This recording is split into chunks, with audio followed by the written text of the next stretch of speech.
Өлген адамдарға илайбыз таң қалыштың. Жақынды жоғытқан кезде. Ажабан лима ябкала мин ма тажад.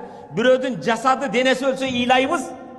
Бірақ адамдардың жүрегі иманы өліп қалғанға илабайбыз. Көп адамдардың жүрегі өліп қалған. Ушул жерде отырған кейбірің ойланшы. Умраға барып Байтулланы таваф қылабыз. Чақырып арчаны таваф қыламыз. Ова әркім еркін. Қаласаң билегін, қаласаң қалып айтқын, қаласаң тос айтқын, қаласаң зұлым қылғын, қаласаң ғибат қылғын, қаласаң ушақ айтқын, қалағандай жаша. Бірақ ақырында өліп, Аллах Тааланың астына барарыңды ұмытпа.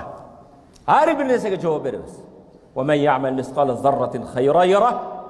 Bir қыпынша жақсылық қылсаң сыйлығын аласың. Bir қыпынша жамандық қылсаң жазасын аласың. О жашаудың қапілетте жашаған, Аллах берген ақылы мен ой жүгіртпеген бір туғаным